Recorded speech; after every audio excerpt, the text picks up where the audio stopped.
Welcome to another episode of Business Acumen. Joe Mans here with Roy Browning. Today's question is pretty crazy, man. The bigger challenge, providing ROI or generating leads. What do you think? Okay, so if we assume that we know everything about the person, Sure. I will still say it's going to be harder to generate leads because ROI is just ROI. You set what ROI is. So if you set the expectation. Now, meeting the objective is merely a matter of data. Did you meet the objective? Yes or no? What do you need to do to optimize to meet the objective? For example, if you have no traditional advertising at all, meaning TV, radio, print, you're only doing digital and you're not hitting your objectives, you can add in traditional elements as force multipliers, I've said this before, to get better results online.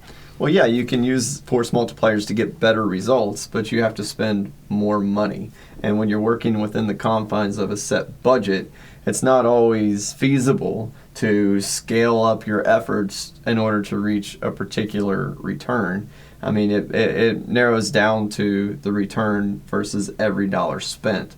Sometimes you don't have the luxury to scale that up in order to get those returns. Sometimes you have to say, my budget is X, we cannot exceed X. And when you get into a campaign, despite your best efforts of planning, despite the best research knowledge and data that you have available, proving that ROI can be a challenge, especially when there's so many unknown variables when you get into it. But I'm going to agree with you on the lead generating piece too. That is certainly a challenge. You just never know what's going to happen. You cannot anticipate what someone is going to do in response to your efforts. So I'm going to say that proving ROI is easier than generating leads. So it sounds like we both agree on this topic. Yeah, the one issue is that if you're not meeting your ROI objectives, you will never meet your lead gen objectives. I think one feeds the other. They do. Sure. They do. I mean, it's a different part of the funnel. So we're comparing top of the funnel versus bottom of the funnel. Any kind of conversion, whether that's a lead form or whether that's somebody buying something.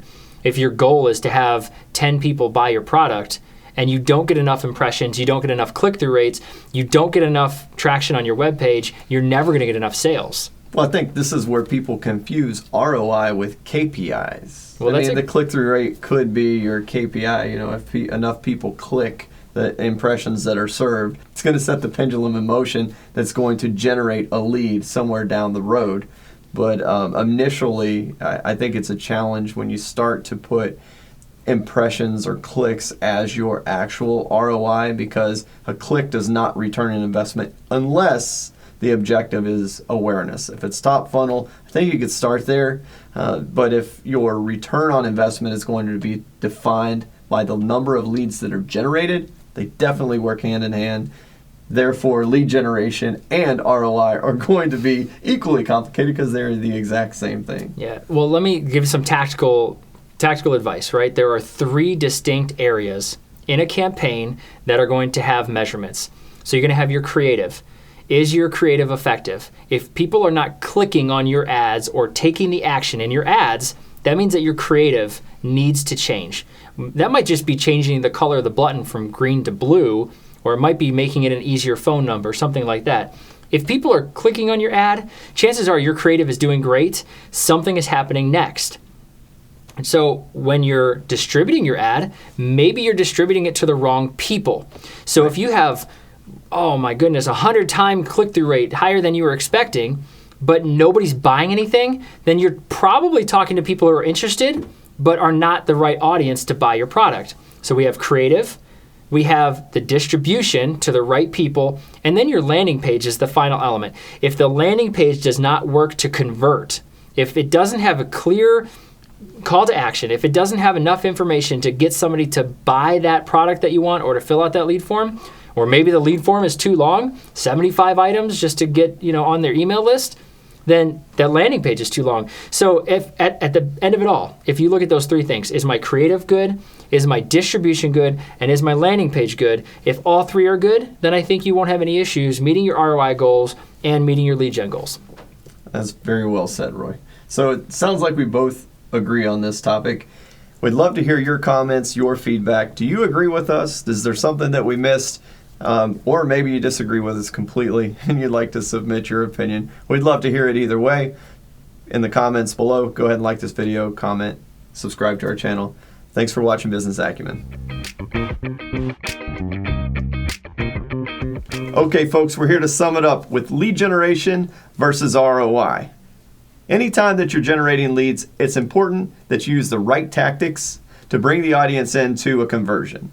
It's not going to be much of a challenge if you can do that.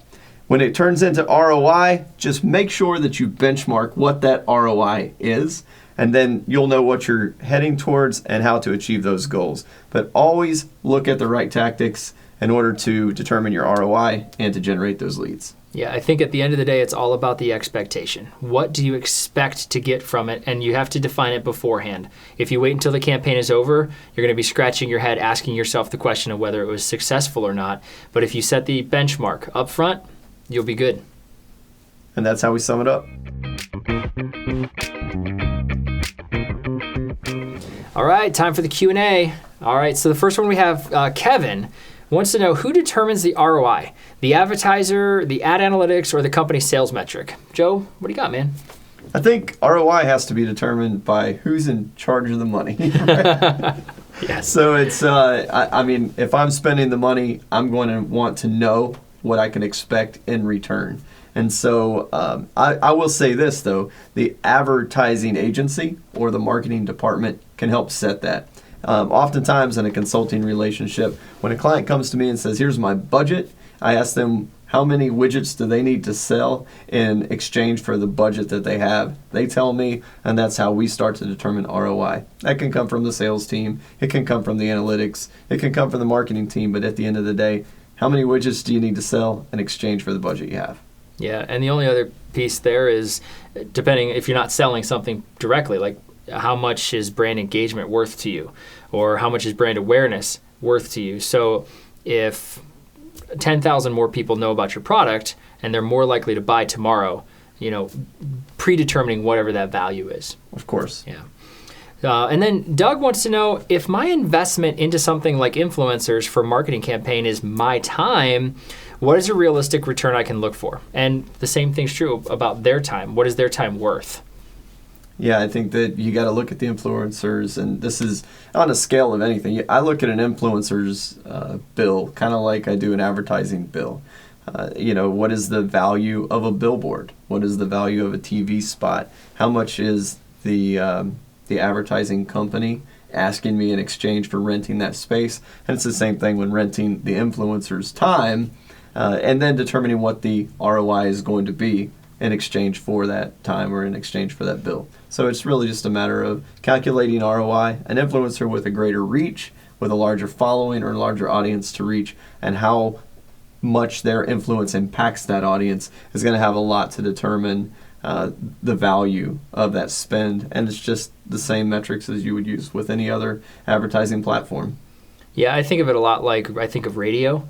How much reach does that influencer have? Do they have 700,000 followers or do they have 100,000 followers?